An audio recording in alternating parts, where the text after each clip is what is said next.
Nu, sveiki draugai, bičiuliai. Esu prie vieno Mercedeso. Turbūt numanot, koks yra Mercedesas. Kodėl šito Mercedeso yra langai apklijuoti.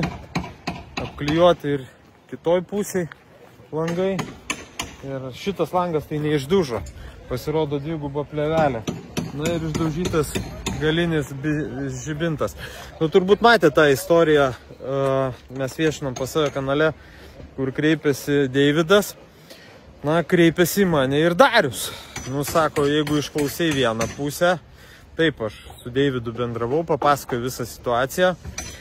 Na ir pakalbėjau su Darium, nu Darius papasakojo kitą istorijos pusę. Žinot, čia kai ginčas, kiekvienas turi tą savo teisybę. Ir kiekvienas, nu, pasako savai. Vis dėlto, ką teigia Darius? Darius papasakojo, kad visas ginčas kilo vis dėlto dėl 450 eurų. Man parodė susirašinėjimą, aš pats asmeniškai jų dviejų susirašinėjimą mačiau, Darius pafiksavęs tą susirašinėjimą. Klausimas buvo tame, kad buvo išbetonuota ta terasa, Darius atliko darbus, kaip pats Darius pripažįsta, jis 2 dienas pavėlavo tos darbus atlikti. Turėjo pabaigti penktadienį, pabaigė pirmadienį, per sekmadienį negavo ten betono ar kažkas, žodžiu, atsitiko ir porą dienų pavėlavo. Už tai Deividas reikalavo grąžinti pinigus visus. Pradžiai susirašinėjime mačiau 200 eurų reikalavo grąžinti už betoną, na, vėliau pareikalavo ir visų pinigų, absoliučiai, kad būtų grąžinti jam, terasa liktų jam, o būtų grąžinti visi pinigai. Aš tą pats žinutėse mačiau. Darius sutiko duoti man interviu, bet kol kas dar jo nepaėmiau ir neviešinsiu, nes noriu parodyti tas abi pusės. Tai aš įsitikinau jo, kad va, man kaip tik va, rodo, kad tikrai darbai tikrai atlikti, ar jie kokybiškai ar ne, aš ne specialistas, aš negaliu pasakyti, na, darbus atlikęs, žodžiu, teigia, kad viskas gerai. Pasirodo, incidentų buvo ir tų mašinos apgadinimų buvo 2. Vieną kartą jie susitiko spręs piniginį klausimą ir Deividas jau apgadino mašinos veidrodėlį ir apgadino galinį žibintą.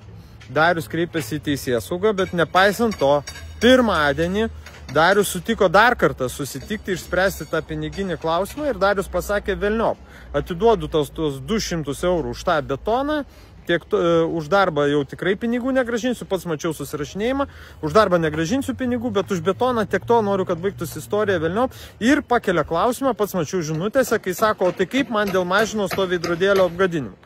Na ir pirmadienį įvyko susitikimas, kurio įrašą jūs jau matėte, čia man reikia šaukti, sur darbai vyks, kur įrašą jūs jau matėte, taigi buvo kas padaryta. Matėte, tai ne tik tai automobilio galinis sparnas apdaužytas ir buferis, nu žodžiu, apgadinimai, draudimas paskaičiavo preliminariai apie 7 000 eurų. Aš noriu tokį klausimą dabar užduoti, tokį viešą.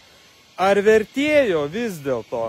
Yra daug kas palaiko, jo, aš taip ir padaryčiau, žinot, 90 metais taip spręsdavo klausimą, jo, daužydavo turtą, gadindavo viskas kaip ir buvo normaliai. Dabar kaip ir mes, nu, tipo teisiniai valstybei čia gyvenam. Deividas puikiai suvokia, kad jam gresia baudžiamoji byla už visą šitą reikalą. Deividas puikiai suvokia, kad jam gresia nemalonumai ir apmokėti žalą, bet dabar ta žala, žinokit, bus kažkur, nu, kaip teigia Darius, apie 7 000 eurų. Nes Mercedesas nėra senas, Mercedesas nėra blogas, va čia man pasakinė, sako, tik detalės kainuo 7 000 be darbų. Nu, žodžiu, draudimas yra, suremontuos už brangiai, Darius šitų nuostolių nepatirs, bet problemos tos bus. Tai va, ar vertėjo buvo Deividui taip pasielgti? Na, įvertinkit jūs patys. Tai išklausiau abi pusės, istorijos skiriasi, nu, išsiaiškins teisme. Tų, kurie sako gerai padarė, kad apdaužė mašiną, tik tai noriu paklausti, jūs tikrai norėtumėt, kad jum kas nors taip mašiną apdaužytų, ką? Ar tikrai norėtumėt, kad jum imtų ir taip suluptų, sudaužytų tą mašiną? Nežinau. Visada, matot, visi komentaruose drąsus, kiti net siūlo iš vis, man parodė Darius žinutės, siūlo Darių net užmušti, buvo tokių pasiūlymų. už 200 eurų, įsivaizduojat, siūlo žmogų užmušti. Tai nežinau, nu, ką be patarti tokiem komentatoriam ir siūlytojam. Tai va, tiek žinių darykit patys išvadas, istorija dar tikrai viniosis. Kiek žinau, kalbėjau ir su Deividu, noriu šitoj situacijai išlikti objektyvus, nepalaikau nei vienos pusės, nei vienos, nei kitos. Na, sakė, teisėsauga nereagavo. Nei Deividą policija kvietė dėl to automobilio apgadinimo, nei Darių policija kvietė. Sukasi visas internetas, policija miega. Nu, sako, pareigūnų trūksta.